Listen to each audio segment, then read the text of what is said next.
August 7th is the anniversary of Donna's death, her death in 2011. That was 13 years ago. 13 years ago, Donna died. And for 13 years, I have lived with my grief.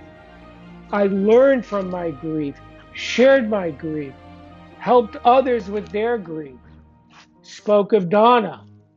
And as Nora McInerny says or notes, you learn to walk with your grief and not overcome it. I've been reflecting hard on Donna today, as well as all the years since her death. As always, I question myself harshly. Have I helped others enough? Have I learned all I can from my loss? Most of all, have I become the person who Donna loved into being? Not sure I can say for sure on any of those. What I can speak to with some level of confidence is that looking back at the memoir, it was more than a reflection on loss and grief. I discovered a new word the other day while watching Peaky Blinders. The word is patron. Patron is a handful of leaves and sticks thrown down at intervals by Romany people, previously known as gypsies, but they're Romney people, to indicate their course. The leaves and grass of my grief that I left behind is a direct line to the memoir. Through darkness, through light, through calm scenes, through rolling waves, through hot and cold. Through it all, as I look at those leaves I left behind since Donna's death, I returned to the memoir. I recognized, and again, this is probably 2020 hindsight, I left something behind. I left Donna behind. I know I've shared her photos and stories somewhat, but all in the relation to grief and the grief journey and my grief journey and etc. What I haven't shared is that the memoir is not about my grief or grief as much as it is a biography celebrating a very specific woman, a woman who I love. I could not save Donna. I mean, it was stage 4 cancer, though I struggle wishing I could, but I couldn't. And in reality, she saved herself. She saved herself her whole life. That was her to a T. She relied on herself, her strength and her ability to learn, adapt, and grow. That was her. She never stopped learning, getting better, and striving. In the end, as disease took hold and began to empty her, she did not surrender to death. Not at all. That is not her.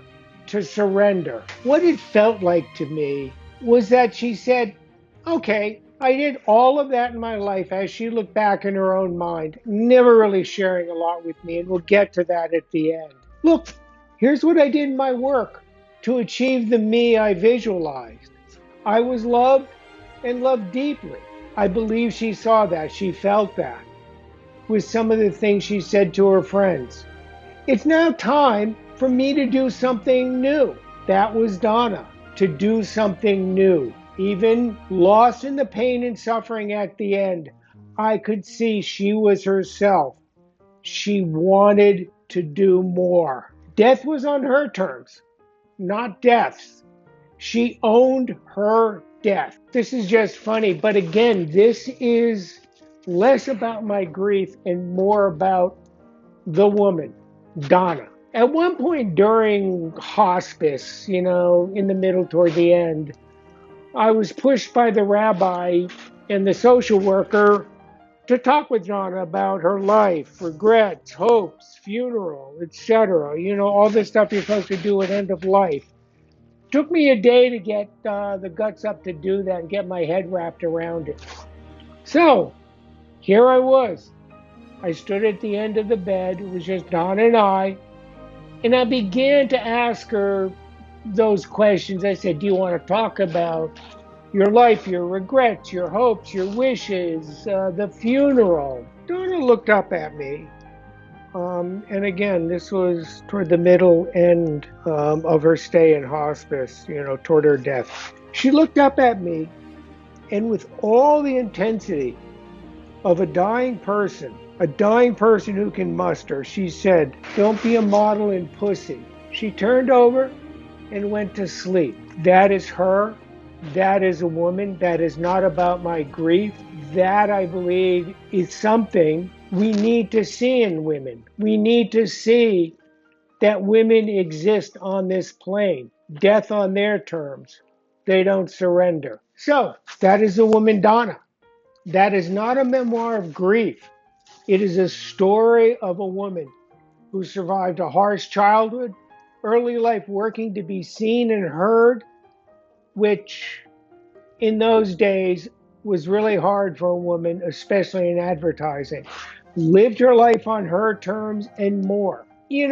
Again, I'm begging, or maybe I'm pleading, or maybe I'm asking nicely. Grab a copy of the memoir.